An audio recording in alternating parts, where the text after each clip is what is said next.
Bonjour à tous, je suis Pierre du Ciné-Club La Grotte Chaude et aujourd'hui on va parler d'un projet de film très bizarre. Un épisode de la saga The Crow avec en tête d'affiche les rappeurs Eminem et DMX qui a affolé les médias du monde entier au tout début des années 2000 avant de complètement disparaître. Mais la bonne nouvelle, c'est que je l'ai retrouvé pour vous et qu'on va enfin pouvoir découvrir ensemble le film The Crow Lazarus.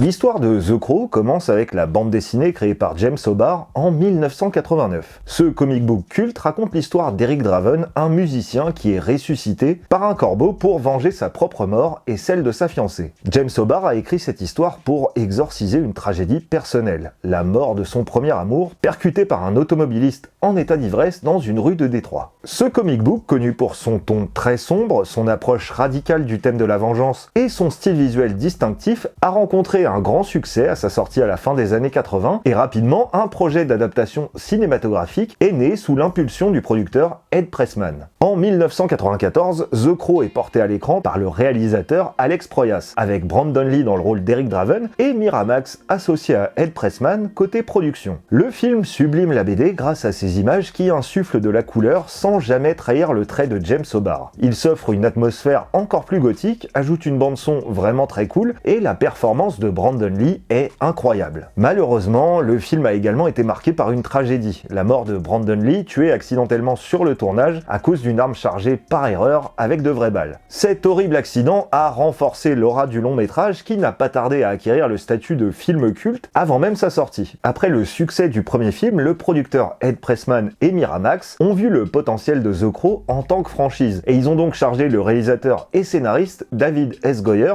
d'écrire une suite mettant en vedette un nouveau protagoniste. 2 ans après la sortie du premier opus, The Crow 2, La Cité des Anges avec Vincent Perez dans le rôle du nouveau héros vengeur Ash Corven, sort en salle dans le monde entier. Et malgré des critiques négatives dans la presse, le film est numéro 1 au box-office des États-Unis et du Canada le week-end de sa sortie, cumulant presque 10 millions de dollars de recettes en 3 jours. Et même si cette suite ne cartonne finalement pas autant que le premier opus, c'est quand même une réussite sur le point de vue financier. Alors, bien entendu, les producteurs décident de continuer à exploiter la licence. Un troisième film, The Crow Salvation, est donc mis en production, avec Kirsten Dunst dans le rôle de la petite amie du héros, incarnée par Eric Mabius. Mais la recette The Crow commence à s'essouffler. Et même si Salvation sort en salle en France sous le titre The Crow 3, il est distribué directement en vidéo dans le reste du monde, signe de la volonté du studio Pressman Film et de Miramax de ne prendre aucun risque. Après le semi-échec du troisième opus, les ayants droit se disent qu'il faut changer la recette de The Crow pour offrir un second souffle à la franchise. Mais comment faire ? Au départ, l'idée est de partir dans une toute autre direction.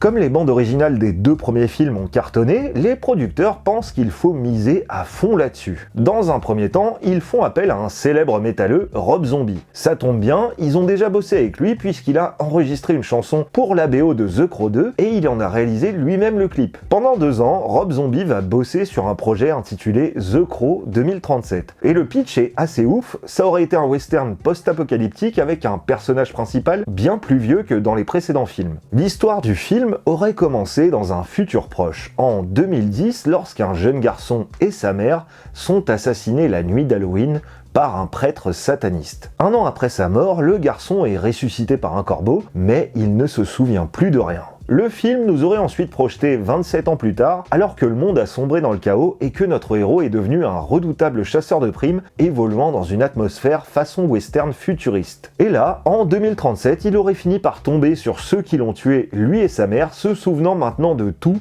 et se lançant dans une nouvelle quête de vengeance. Un projet vraiment très cool, mais finalement Rob Zombie n'est pas parvenu à s'entendre avec la production et il a abandonné le projet. Alors, vers qui se tourner pour ressusciter une nouvelle fois The Crow ? Et si la solution, c'était de changer de cible. Jusque-là, c'était surtout parmi les fans de rock et de métal que la franchise avait du succès. Mais après tout, le thème de la vengeance, c'est quand même un truc assez universel. Alors, pourquoi ne pas faire un film The Crow qui se déroulerait dans le milieu du rap ? C'est à ce moment-là que Miramax et Pressman contactent James Gibson, un jeune scénariste, pour lui confier la lourde tâche de donner un souffle nouveau à la franchise en écrivant un script intitulé The Crow, Lazarus. Et grâce à une interview qu'il a accordée en 2021 aux médias anglophones Bloody Disgusting, on sait maintenant exactement comment son incroyable projet a bien failli voir le jour. Retour à la fin des années 90. À l'époque, James a écrit un scénario qui deviendra quelques années plus tard le film Never Die Alone. Et un ami à lui, qui bosse pour Pressman Film, se dit que James est le type idéal pour écrire ce The Crow avec un rappeur comme personnage principal. Et James se dit alors qu'il va puiser son inspiration dans des histoires vraies. L'idée de départ était de s'inspirer des meurtres de Tupac et de Biggie. Il y avait toutes ces rumeurs selon lesquelles Suge Knight aurait pu être à l'origine de l'assassinat de Tupac, même s'ils ont essayé de rejeter la faute sur quelqu'un d'autre. Dans le même ordre d'idées, Puff Daddy a toujours été perçu comme une personne louche. Et on disait qu'il avait quelque chose à voir avec le meurtre de Biggie. Toute cette histoire était enrobée de mystère. Personne n'a jamais su ce qui s'est réellement passé. La version officielle, c'était qu'un camp avait tué l'autre et que l'autre camp avait tué son gars en représailles, mais ça avait l'air un peu plus compliqué que ça. Mais j'avais de la matière pour créer mes personnages. Le fait que les gens se soient mis à vouer une sorte de culte à Tupac, après qu'il ait été abattu dans la fleur de l'âge, ça pouvait servir de base au mythe de mon héros. Pour les méchants, je me suis inspiré du producteur Suge Knight, qui est un peu un gangster dans la vraie vie, et de P. Diddy, qui voulait devenir une sorte de parrain du rap et qui avait alors tendance à s'incruster dans les projets de tout le monde. Une fois qu'il a trouvé ses méchants, Gibson a défini la trame de son film. Son héros, le rappeur Lazarus Rider, allait devenir The Crow à cause d'une horrible trahison. Il s'agit d'un artiste assassiné alors qu'il est au summum. Nous nous sommes donc dit qu'il fallait qu'on s'inspire des rumeurs entourant le meurtre de Tupac et qu'il fallait qu'on parte sur une histoire de coup monté. La mort de Lazarus allait être causée par celui qu'il croyait être son ami. C'est une sorte d'angle façon Judas dans la Bible. Je voulais aussi que la maison de disques en elle-même représente le mal incarné et faire une sorte de satire de l'industrie musicale. Mon film préféré de tous les temps, c'est Phantom of the Paradise, qui livre lui aussi un portrait au vitriol des coulisses du monde de la musique. Et il se trouve qu'il a été produit par Ed Pressman, qui a produit tous les films The Crow. Quand je lui ai présenté le projet, j'ai dit « Écoutez, mon film préféré c'est Phantom of the Paradise, et vous allez voir qu'il y a beaucoup de similitudes avec The Crow Lazarus. Notre héros est un musicien qui se fait tuer par le chef de son label et qui va tout faire pour se venger. » Ed Pressman est séduit et James Gibson a le feu vert pour son scénario. Et le jeune auteur a déjà une idée très précise de ce à quoi devrait ressembler son The Crow Lazarus. D'ailleurs, il a même déjà en tête le visage de son héros, celui d'une star montante du hip-hop à l'époque. C'était vraiment un projet qui me tenait à cœur parce qu'en plus de Phantom of the Paradise, j'étais vraiment un grand fan de hip-hop. Quand on m'a demandé de bosser sur ce projet, on était fin 1999 et la plus grande star du rap à l'époque, pour moi, c'était DMX. Ils venaient de sortir 2 albums la même année et ils avaient cartonné.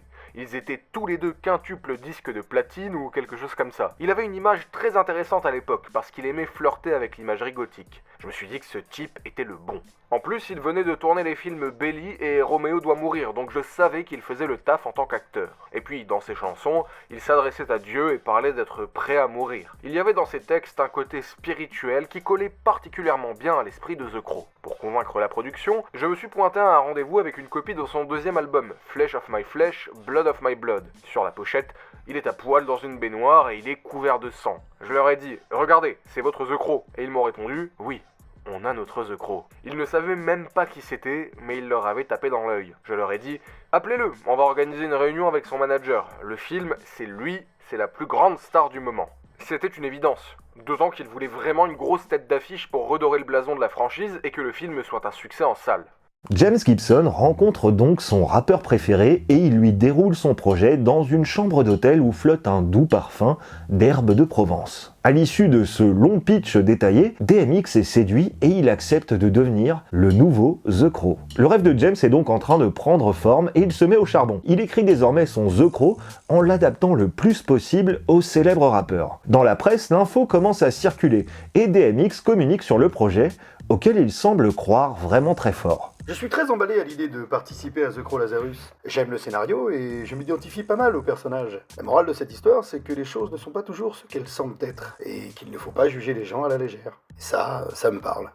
De son côté, la production jette son dévolu sur un réalisateur. Ce sera Joseph Kahn, qui réalisera plus tard les films Torque et Detention, mais qui à l'époque n'a encore jamais fait de long métrage. Mais si c'est lui qui est choisi, c'est parce qu'il a déjà réalisé un paquet de clips de rap devenus mythiques. Il a tourné pour Snoop Dogg, le Wu-Tang, Alia, Warren G, Ice Cube, et c'est également à lui qu'on doit le cultissime clip Everybody des Backstreet Boys. Et bon, je sais qu'on s'en fout, mais je voulais quand même le dire, il a aussi réalisé un clip pour la chanteuse française Patricia Cass. Bref, Joseph Kahn, il est chaud et il a bien l'intention de faire un film qui revient aux origines de The Crow pour ce qui est de l'aspect visuel. Il veut donner un côté très comic book à The Crow Lazarus et il va donner ses directives à James Gibson. Il était très visuel, très porté sur la culture pop et les choses exagérées.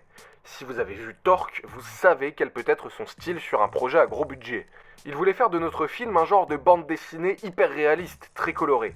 On voulait montrer une vision très pulp du monde du rap, tout en restant respectueux, simplement pousser les curseurs et reprendre l'esthétique de certains clips. Et pour ce qui est de l'esthétique, un nouveau producteur rejoint Miramax et Pressman Films sur le projet. Il s'agit de Fubo Films, la nouvelle branche ciné de la célèbre marque de streetwear qui se chargera d'habiller les personnages de The Crow Lazarus. Avec sa star en tête et son réalisateur à ses côtés, James Gibson a donc écrit l'épisode de The Crow que nous ne verrons probablement jamais à l'écran et qu'on va découvrir ensemble maintenant. Ce que vous allez voir est une reconstitution de ce qu'aurait pu être le film The Crow Lazarus. Elle a été réalisée à partir de l'histoire telle qu'elle a été racontée en interview par le scénariste James Gibson. Pour la mettre en images, de l'intelligence artificielle, des extraits d'autres films, des créations personnelles et des stock shots ont été utilisés. Il y aura donc des faux raccords et des incohérences visuelles. Étant donné que nous ne savons pas quels acteurs auraient incarné certains rôles, certaines libertés ont été prises avec le casting de cette interprétation du scénario. Merci pour votre compréhension.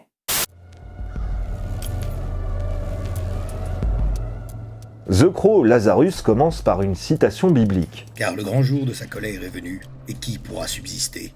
Le film s'ouvre alors que la caméra survole une métropole urbaine. On voit diverses scènes illustrant l'ambiance sinistre de la ville et ses habitants. Un immense panneau publicitaire nous présente Lazarus Rider, un artiste multiplatine de Brimstone Records. Une voix off, grave et sombre, reprend ce qui est dit au tout début du film de 1994.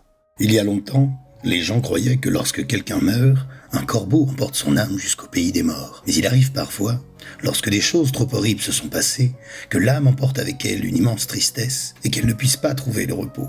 Et quelquefois, mais seulement quelquefois, le corbeau peut faire revenir cette âme pour que le bien reprenne ses droits sur le mal.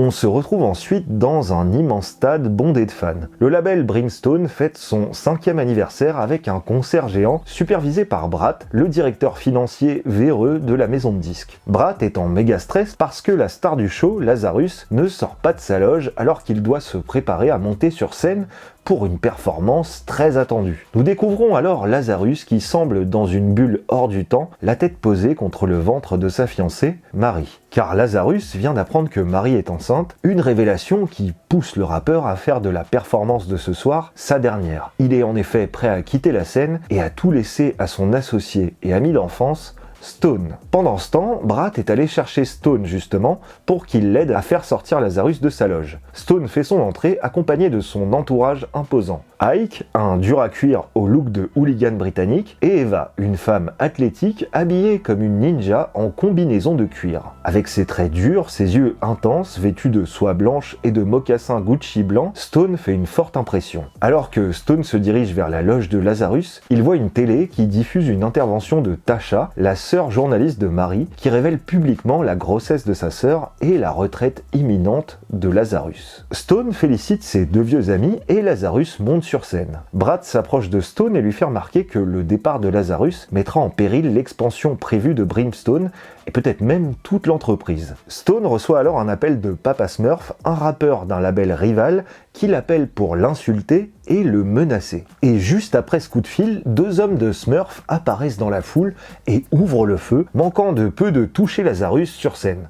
Le chaos éclate dans la salle de concert et Lazarus s'échappe avec Marie. À l'extérieur, ils sont séparés dans deux limousines distinctes, Lazarus étant emmené par Stone tandis que Marie monte avec Bratt. Sur la route, Stone fait arrêter la limousine et ordonne de baisser la fenêtre de Lazarus juste au moment où une autre voiture s'arrête à côté avec des hommes armés à l'intérieur. Les assassins ouvrent le feu alors que Lazarus tente de se protéger. Marie, voyant Lazarus en danger, se libère de sa limousine et se précipite vers lui pour l'aider, mais elle est abattue dans le dos par Bratt. Stone, ayant orchestré le coup, s'échappe avec ses gardes du corps dans l'autre limousine, tandis que Lazarus lutte pour sa vie. Miraculeusement, malgré ses blessures, Lazarus prend le dessus et tue ses assassins. Il se précipite ensuite vers Marie qui rend son dernier souffle dans ses bras. Lazarus hurle de chagrin, puis il ramasse un flingue, se relève et fonce vers la limousine restante dont il prend le volant pour poursuivre les traîtres. Lazarus percute la limousine de Stone. Bratt et les hommes de Stone s'échappent, tandis que Stone s'empare d'un pistolet et commence à tirer sur Lazarus. Un gunfight entre les deux hommes éclate, et Lazarus et Stone se prennent plusieurs balles chacun, Stone recevant une balle dans l'œil. Les deux anciens ennemis s'effondrent l'un à côté de l'autre, leur sang se mélangeant sur le sol alors qu'ils sont sur le point de mourir. Lazarus meurt, mais Stone est emmené à l'hôpital, où il finit par se réveiller le visage bandé. Et là, il voit un corbeau albinos entrer par la fenêtre de sa chambre et se poser à son chevet. Il le regarde, et un sourire démoniaque se dessine alors sur son visage. On se retrouve ensuite 1 an plus tard, et on découvre que Papa Smurf a été accusé du meurtre de Lazarus et de la tentative d'assassinat sur Stone. Brimstone Records s'est depuis étendu, devenant Brimstone Industries. Stone, toujours accompagné de son corbeau albinos, a rebrandé son image en tant que PDG de l'entreprise qui vend maintenant des figurines Lazarus, des albums posthumes de Lazarus, des vêtements à son effigie et tout un tas de produits dérivés exploitant l'image du défunt. Il a même commencé à côtoyer des PDG et des types de Wall Street utilisant sa puissance pour s'immiscer dans leur territoire. Pendant ce temps, dans un cimetière, un corbeau noir se pose sur la tombe de Lazarus et le ressuscite, le conduisant sur le site de sa mort afin qu'il puisse revivre cet horrible moment afin de se lancer dans une quête de vengeance sanglante. En se souvenant de Marie mourant dans ses bras, sa peau commence à se marquer à tous les endroits où le sang de Marie l'a touché. Il pleure, ses larmes laissant des traces noires sur son visage, lui donnant un aspect similaire à celui de la figure traditionnelle de The Crow. Lazarus va désormais chercher un à un tous ceux qui ont participé à son assassinat et à celui de Marie, mais il ne sait pas encore que Stone a survécu. Dans une boîte de nuit du label Brimstone, il met la main sur Ike, l'un des gardes du corps de Stone, il l'entraîne dans les cuisines de la boîte, puis dans la chambre froide où il l'exécute de manière spectaculaire à l'aide d'un crochet de boucher. Sous le corps, une flaque de sang en forme de silhouette de corbeau se dessine dans le sol gelé. Arrive sur la scène de crime un inspecteur âgé d'une 50aine d'années qui se révèle être un visage familier pour les fans de la série. Il s'agit d'Albrecht, l'officier de police qui aide Eric Draven dans le film de 1994. Albrecht, qui a passé du temps dans un service psychiatrique après les événements du premier film, voit le symbole du corbeau et recule, ébranlé. Il a déjà vu ça et il sait probablement à quoi il doit s'attendre avec cette affaire très particulière. Pire encore, il est à 1 semaine de la retraite et il doit faire équipe avec un jeune partenaire qui n'a pas inventé l'eau chaude. Après avoir kidnappé Bratt et l'avoir emmené dans le cimetière pour le cuisiner et obtenir des informations, Lazarus découvre que Stone est toujours en vie. Il abandonne Bratt pour s'en aller retrouver Stone, qu'il localise dans une rue de la ville. Une fusillade éclate entre l'invincible Lazarus et les hommes de Stone, voyant le vengeur mort-vivant tirer sur la limousine de Stone qui tente de s'échapper. Lazarus et Stone se retrouvent finalement face à face à nouveau et les deux ennemis s'engagent dans un combat fratricide, tirant l'un sur l'autre tout en esquivant les balles de l'autre, chacun capable d'anticiper les mouvements de l'autre grâce à leurs corbeaux respectifs et à leurs liens psychiques. On découvre alors que Stone a les mêmes pouvoirs que Lazarus, fourni par son propre corbeau albinos, une révélation qui sidère Lazarus. Albrecht arrive sur les lieux, interrompant le gunfight et permettant accidentellement à Stone de s'enfuir. Alors que le méchant s'échappe, Lazarus fait une découverte horrible. Tasha, la petite sœur de Marie, est maintenant avec Stone et elle a eu un enfant avec lui. Lazarus échappe à la police, laissant Albrecht certain qu'il traite à nouveau avec des forces surnaturelles. Maintenant en sécurité, Stone utilise ses capacités régénératrices pour guérir ses blessures. Il arrache ses dents endommagées par les coups de feu et les regarde repousser sous ses yeux. Ses cicatrices guérissent, mais elles laissent derrière elles des taches blanches de type vitiligo. Il se prépare ensuite à se rendre à une grande réception organisée par Brimstone Industries et Mediacorp, une énorme fusion qu'il a orchestrée pour étendre encore plus la portée de son entreprise. Pendant ce temps, Tasha se rend sur la tombe de Marie, mais Lazarus sort de l'ombre et lui fait face. Une discussion entre les deux s'ensuit et Tasha se justifie en expliquant que Stone a été là pour elle après la mort de sa sœur. Utilisant ses pouvoirs, Lazarus transfère ses souvenirs de sa propre mort et de celle de Mary à Tasha, révélant que Stone est responsable de leur mort. Aucun des deux ne remarque le corbeau albinos de Stone